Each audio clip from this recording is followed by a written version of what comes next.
At that moment I didn't know if we could make this game at all. Мною принято решение о проведении специальной военной операции. Early this morning, Russian troops invaded Ukraine. At some moments, like, you just start losing hope. What we are facing here in Ukraine, the most dangerous time since World War II. The world would change over the course of just a few hours. But it's very hard, like, to fight when you have a reality and facts, and you have a dream and a hope, and they are not, like, working together. And the only thing I could make is to try to believe and try to just do work step by step and move forward, trying not to think about how we can do that. Stalker 2 Heart of Chernobyl was one of the biggest releases of 2024, being shown off in Xbox Showcase after Xbox Showcase. For many players, this is the return to a beloved series, but for its makers, it's more than a game. It's a means to survive and to remind the world of what Ukraine is capable of. In September, GameSpot flew to the Czech Republic to document GSC Game World's final months of development and how the Russo-Ukrainian war has shaped them and Stalker 2. We spoke to 7 developers in the Prague office and 2 over Zoom who are still in Ukraine.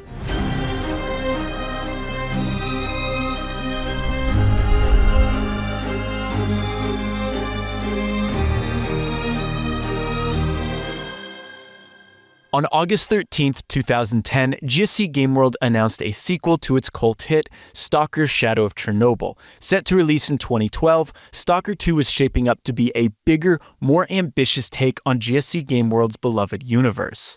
That was until December 11, 2011, when CEO and founder Sergei Grigorovich unceremoniously shut down GSC Game World's development team, leaving only a skeleton crew to manage the studio's franchises. Despite this, Stalker 2 wasn't cancelled outright. A portion of the team continued to work on Stalker as they shopped around for new investors and attempted to secure the rights. Stalker 2's fate hung in the balance for roughly 5 months before it was cancelled. Although GSC Game World wasn't shut down entirely, their development team was non-existent, and it stayed that way until the end of 2014, until Sergei's brother, Evgeny Grigorovich, took the reins. GSC – це одна з найстарших студій. Наступного року GSC виповниться 30 років, тобто це прям дуже давно почалося. Але GSC була у своєму піку, це, напевно, було у 2010 році, максимум з кількістю людей 160. І зараз нас 460. Тобто це там в 3 рази більше, ніж колись взагалі було GSC. І мені здається, що при цьому нам вдається залишатися з такою, знаєте, як душою інді. Це коли всі плюси та недоліки бути інді присутні.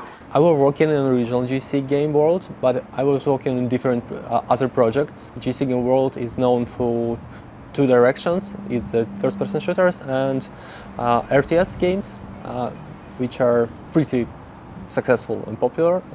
And I was working on RTS department and on, I guess, all RTS games we released. I had a chance because my brother was the founder of the company. He was starting making games, and it started looking at that making games could be a profession. I started working as a QA. That time there were no school of game development, what is right, what positions do you need to have to make the games, and it was like you just discover how to make games. I guess I worked as a game tester for nearly a year, At some point, I go to game design direction and start working as a game designer. The team announced GSC Game World's revival along with an unannounced game that we now know as the RTS Cossacks 3.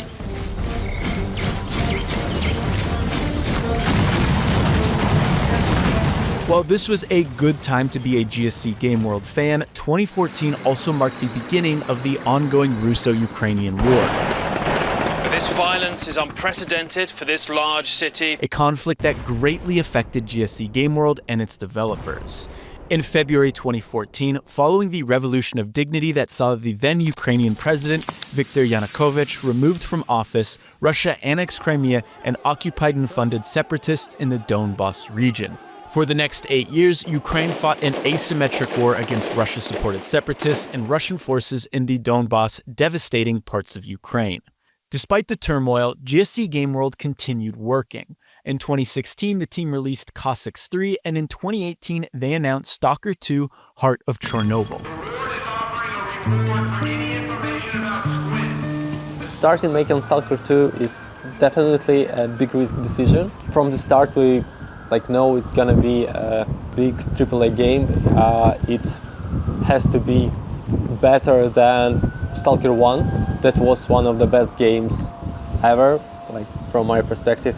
And making something like that is a huge risk.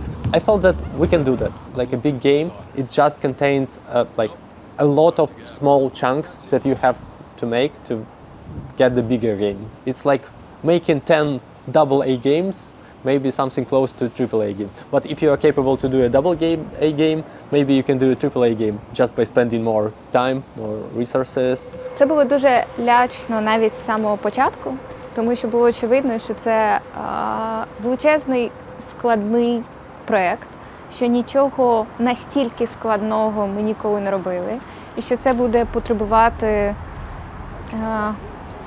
багато чого від нас і багато відповідальності. Але для нас очевидно, що коли ти щось робиш, будь-що, це завжди потребує двох речей – віри та багато труду. І коли у тебе є і те, то ти досягнеш своєї мети обов'язково. Але ти потрібен мати ці дві речі.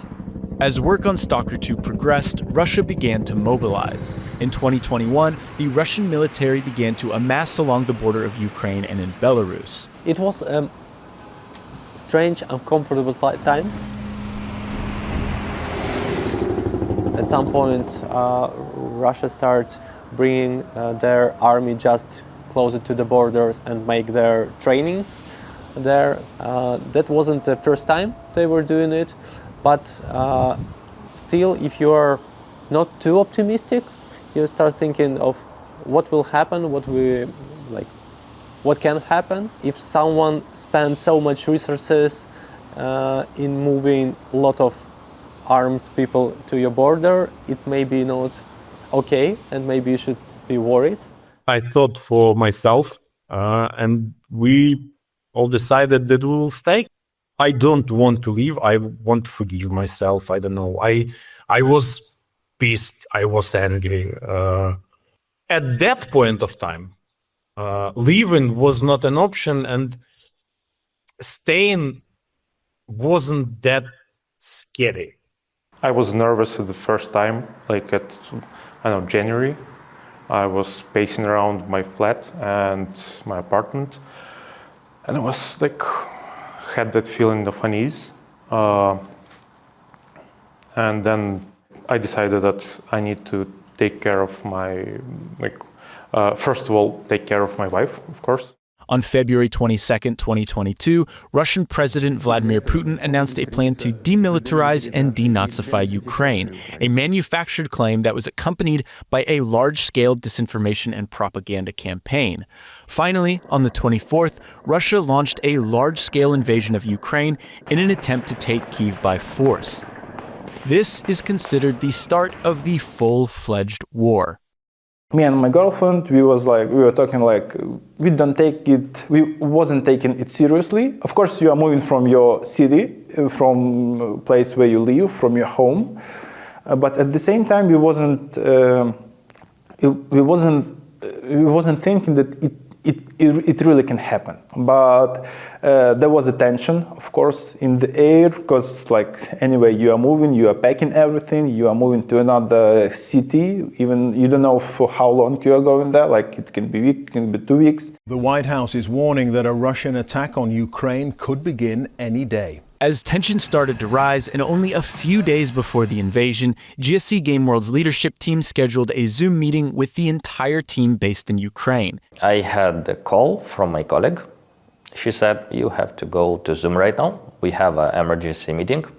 All company were here. We were here together on this Zoom. And Masha said, for a backup, we decided to move to west of Ukraine. To Uzhgorod. No panic, everything's okay. You can take your parents, your family. We are ready. We have a space. Don't take a lot of stuff with you. Just your important people, maybe your animals. We are ready to go. У нас була намальована карта, як ми будемо їхати, якщо повномасштабна війна почнеться. Ми подумали, що окей, великі траси будуть, скоріше за все, дуже перевантажені, тому що величезна кількість машин хлине у більш безпечні місця, очевидно, у сторону Європи. Ми продумали маршрути маленькими дорогами в об'їзд великих, щоб, можливо, ми зможемо туди прорватися. Ми думали про те, що окей, нам повинні, крім транспорту, нам потрібно дуже багато бензину, тому що, скоріш за все, люди поїдуть заправлятися, тому що вони не були готові до того, що вони зараз будуть їхати, можливо, 1000 кілометрів. І бензин ще й може закінчитися, крім пробок. Тому, окей, ми повинні закупити величезну кількість бензину. У нас було чи 2, чи 4 тисячі літрів бензину у офісі. І величезна кількість бензину у каністрах, усередині кожного автобуса, який ми найняли. Потім ми подумали, окей, автобуси у нас стоять. А що, якщо повномасштабка почалася, а наш водій не може доїхати до нас, тому що місто стоїть, йому треба якось добратися. А що, якщо він не захоче до нас їхати? У нього є сім'я, у нього є також діти, у нього є батьки. Він просто не захоче, і у нас будуть автобуси без водіїв. Що ми тоді будемо робити? Тоді окей, нам потрібні водії, які 24/7 сидять у цих автобусах. Тобто ти просто логічно починаєш фантазувати, окей, а які це можуть бути проблеми, як перестрахуватися. Потім ти закупаєш воду для людей, щоб воно завжди стояло в автобусах, якісь протеїнові батончики, щось, що що люди зможуть їсти, якщо будуть якісь проблеми. А потім ти починаєш закупати рації, які будуть у кожному автобусі, тому що якщо не буде зв'язку, як ми будемо зв'язуватись між собою. І поступово цей план переростав в таку дуже масштабну історію, де основна ціль була просто захистити тих, кого ми зможемо. І це, максимум, на який нам доступен. They gave every employee a choice. You can stay in Ukraine, or you can gather your family, pack the essentials, and evacuate to the border in the off chance that an invasion does occur. Around 200 developers, along with their families, decided to evacuate, while roughly 230 stayed behind. The buses made their way to Uzhgorod, a city on the border of Ukraine and Slovakia. In the following days, the leadership team made the call to cross the border and make their way to Budapest, the capital of Hungary. Just a day later, Russian troops breached the Ukrainian border and the full-fledged war began. I woke up first. I saw the news, I saw rocket strikes all over Ukraine, different reports of mechanized brigades and army of Russia marching on Kiev, on Chernihiv, on Sumy, all over the place. And that was shocking. I remember that morning of February of 24th, when we already been in Budapest for several days. My wife just waking me up, showing me the pictures and the videos from the place where I got to my sports training, and the rockets fell just on that building, and it's completely destroyed. It's unrealistic to live on the situation when everything in fire. Because we did this mistake when we were in Donetsk. We're back in 2015 for 3 months because we were thinking like everything is gonna be okay. But we were in the middle of the war in Donetsk for 3 months. On the bomb shelters all the time. No laws around on the street. People with weapons can kill you. It was Donetsk was occupied, and a lot of Russian army troops and terrorists going everywhere. You have no control. You have no chance to survive. If you make a mistake, you die. And I said to my colleagues, guys, it's for safety reason. I have this bad situation, bad experience in my life. You should move. You cannot imagine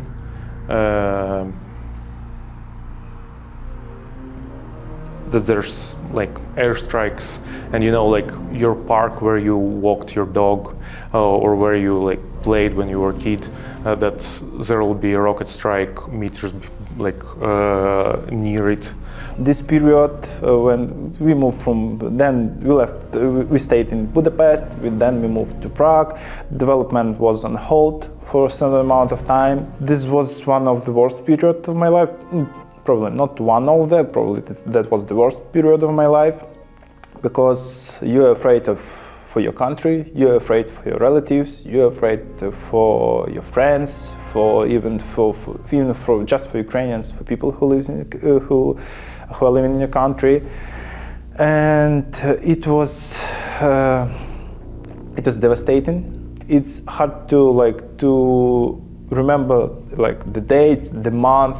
I just remember that period, first 3-4 months. It was I feel now that it was one long day. Although a handful of team members coordinated GSC Game World's evacuation effort, many of the developers we spoke to mentioned Maria by name. A lot of the responsibility fell on her, and she rose to the occasion. We asked her how she managed to keep her cool under such dire circumstances. Знаєте, для мене це працює якось, може для багатьох, але у мене це працює так, що у момент реальної кризи я починаю мислити навіть більш чітко, ніж до цього. Я ні у чому не сумніваюся, я просто роблю те, що потрібно. Можу будь-яку людину, я думаю, там заспокоїти, щось організувати, щось придумати, що робити, як діється, з кимось поговорити. Я не відчуваю страху, все дуже просто. Але у момент, коли я залишаюся потім одна та в безпеці, ось тоді мене починає накривати таким жахом, сльозами, панікою. Ось це все, що я у собі тримала у момент, коли потрібно діяти, воно просто виливається, і це неможливо зупинити, а потім тобі потрібно знову щось робити, такий окей, сльози потім, зараз треба робити справу. І ця така моя фіча, вона просто допомагає у кризових ситуаціях. And I was also very worried about Masha, because she was in Ukraine at that moment, and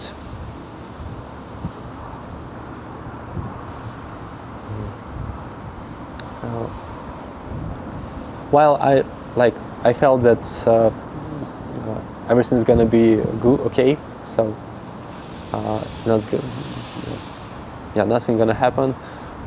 It still was very frightening, and I were waiting her to come so much.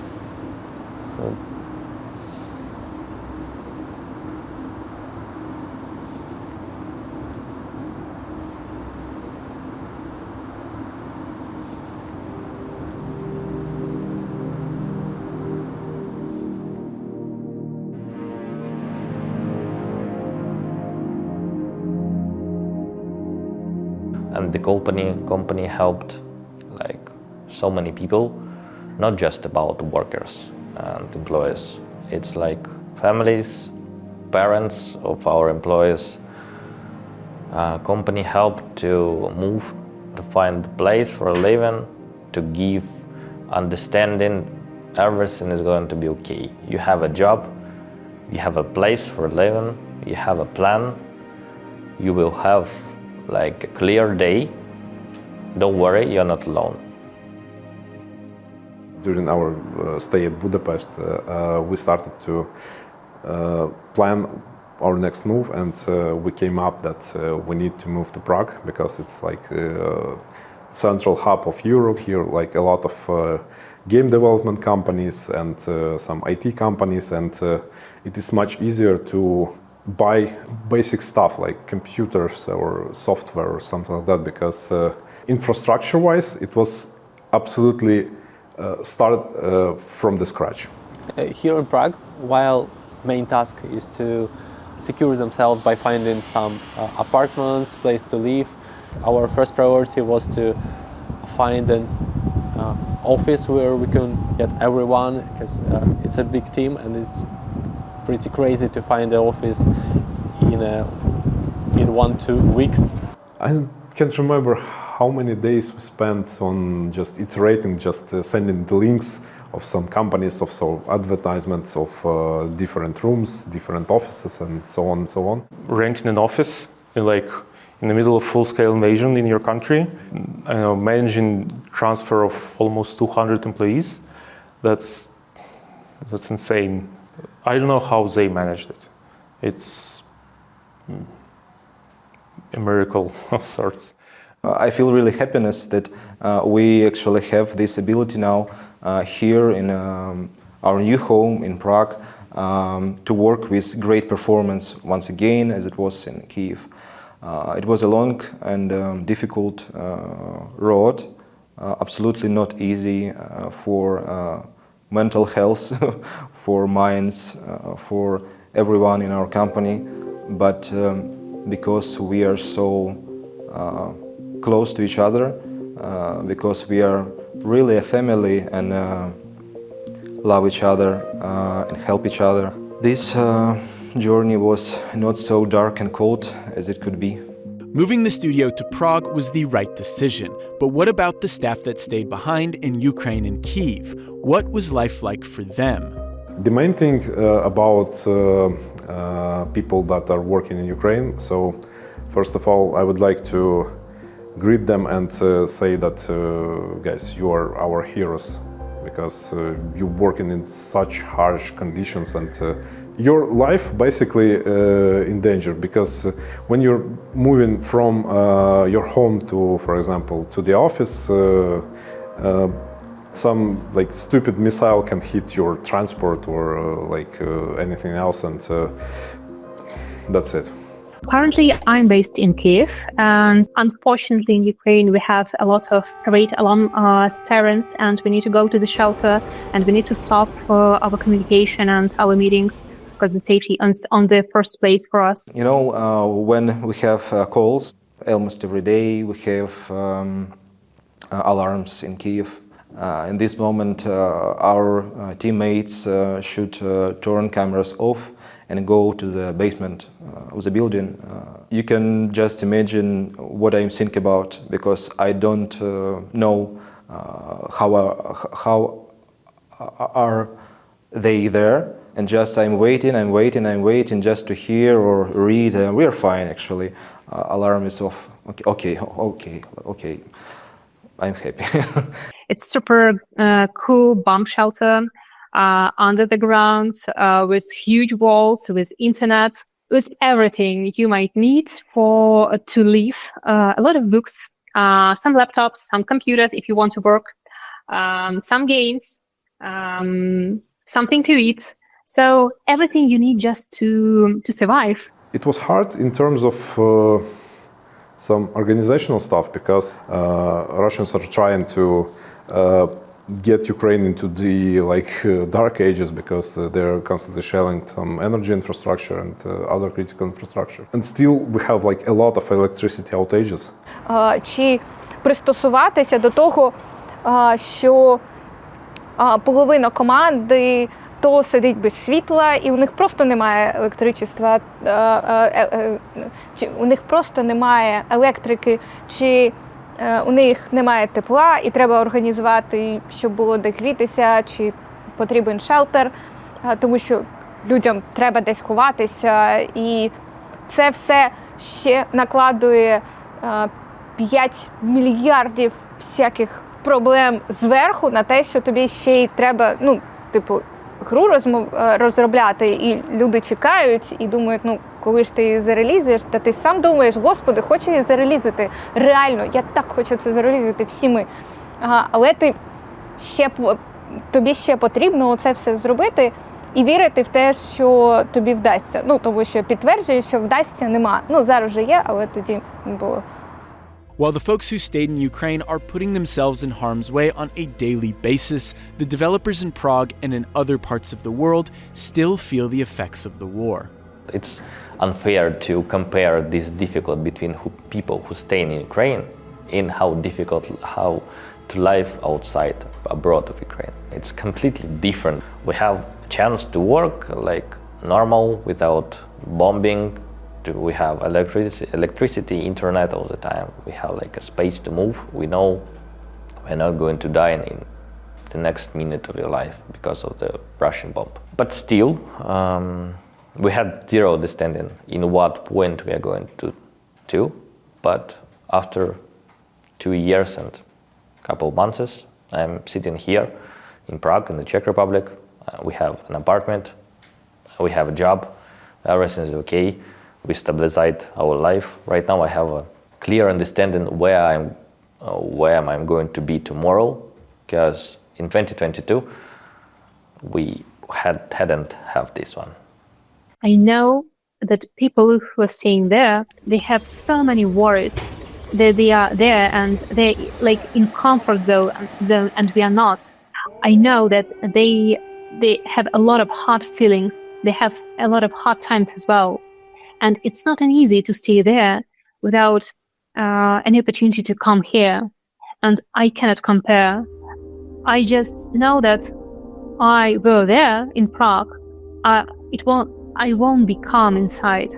And I know that people who are there, they are not calm inside. And they worry a lot. We all decided that we will stay because I felt guilty. Felt guilty for leaving.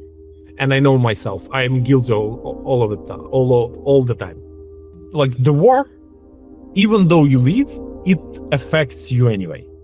It's just in the different sense. By May 2022, the team had settled in Prague, the capital of the Czech Republic. However, the hardships did not end there.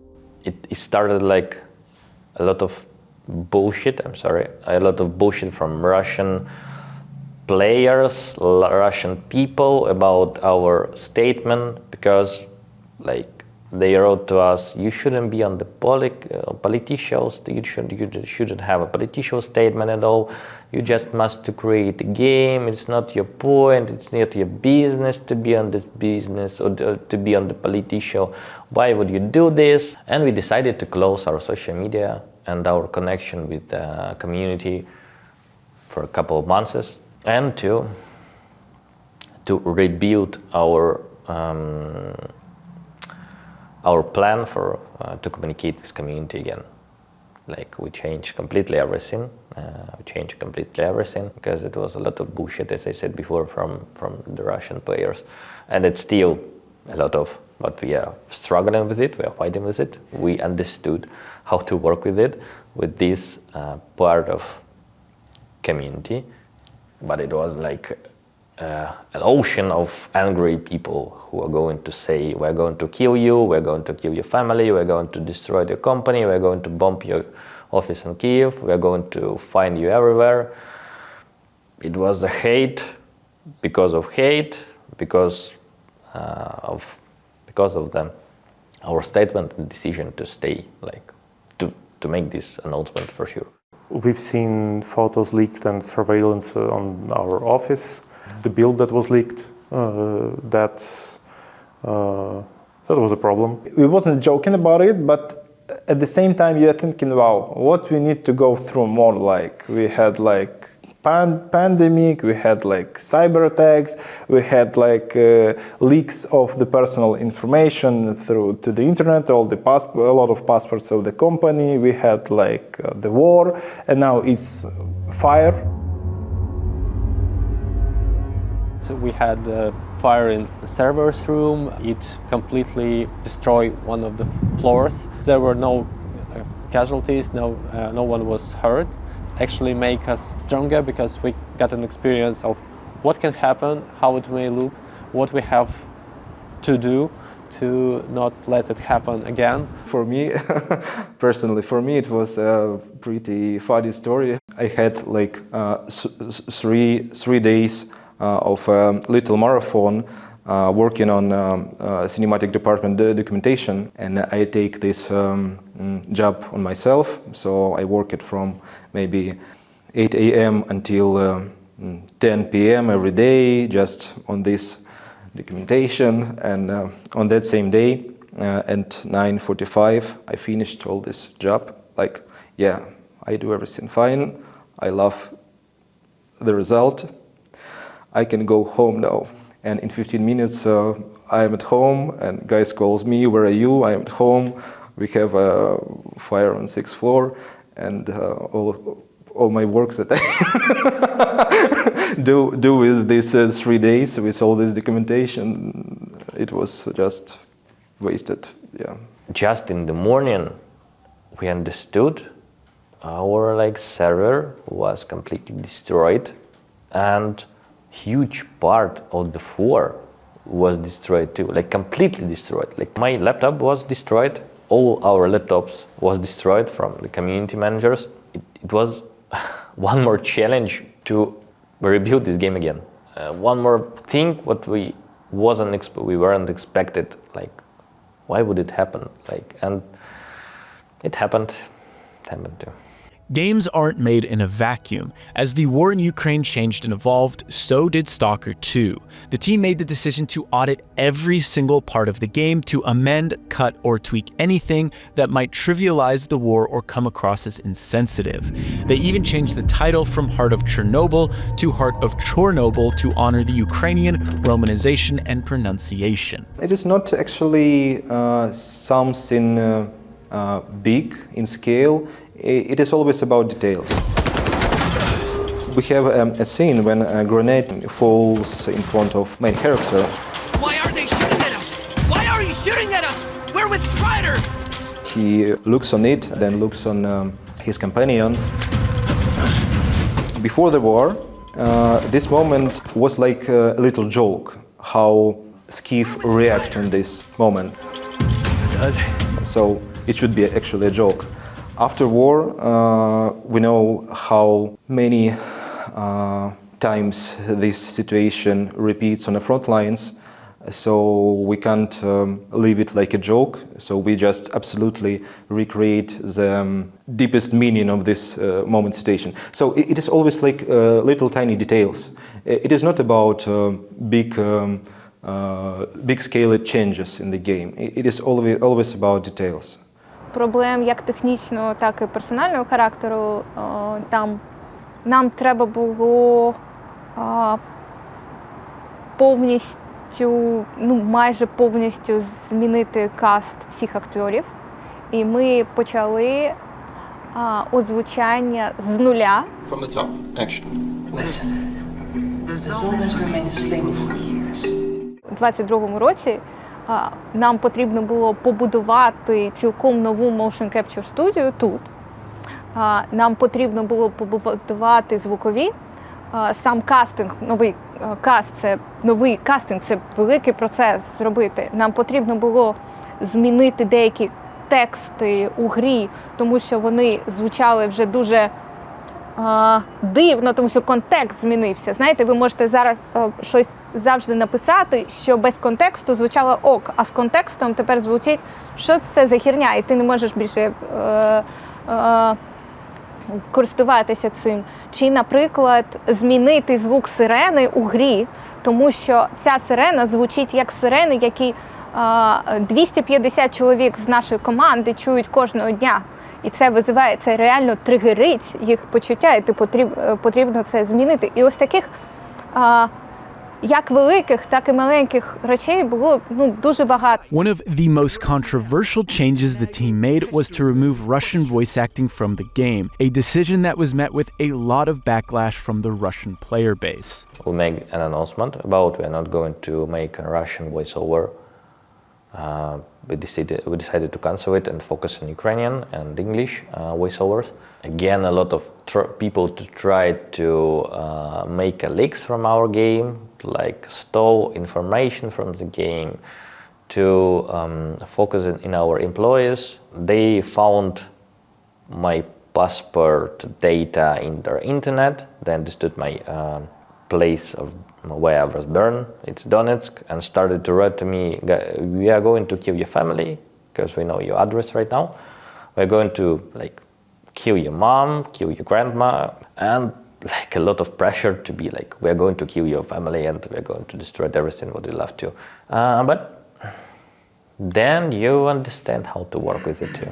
It's part of the job, the part of the internet war, if I can say to it. And that's why we got a lot of for example, chopped heads of our Ukrainian soldiers in your private messages, because you did us, you won't do Russian voiceover, here you go, and you can't be prepared for this.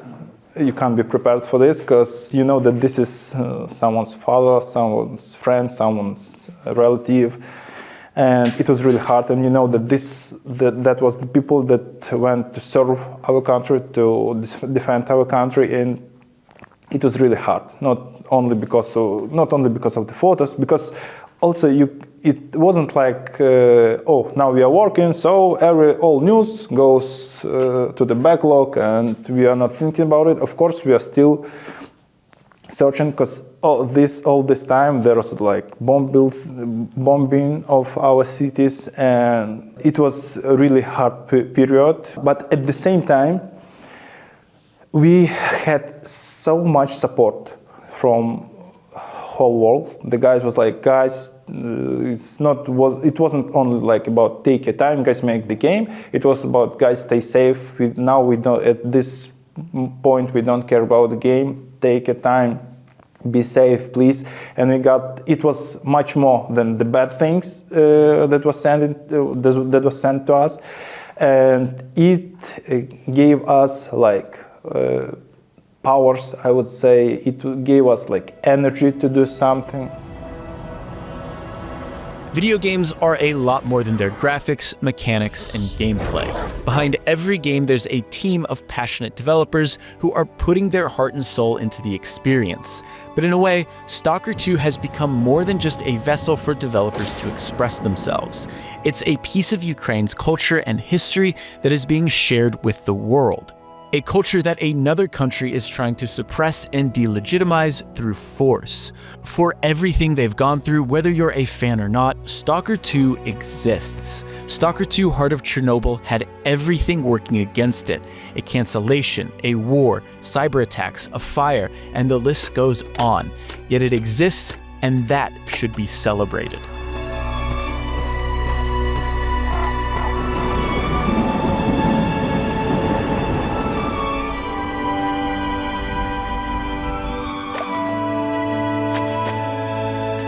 Я просто вважаю, що світ Сталкеру – це настільки фантастично глибоке та цікаве місце, що воно повинно жити. Цей всесвіт повинен жити. Це прекрасний всесвіт, він дуже жорстокий, він дуже брутальний, але він все ще прекрасний, як наше життя. Але це про життя, і ми дійсно віримо, що цей всесвіт і зараз, і навіть після релізу ми продовжимо надихати його все більшими смислами та сенсами та чимось таким глибоким. Сподіваюся на це. It's important to understand that it's not just a game. It's a real history, Ukrainian history, part of the Ukrainian history. It's a struggle for our sovereignty. It's a struggle for our identity. I think this is one of the ideas that we have in our game. So I would like the players to have fun and at the same time to feel this depth of what we want to bring. When the development started again, I don't even know how to describe this word even in Ukrainian, but it was really important in a way that now we knew that we need to make like great Ukrainian games, and we are doing it not only for ourselves and not only for our players, but we're doing this for our country. I'm thinking about one very important message, so I would like to share with the whole world, and so please remember that while we are working, while we are doing like our stuff that we like, there is a war in the big European country, and people are constantly dying or getting like really traumatized, and it must be stopped.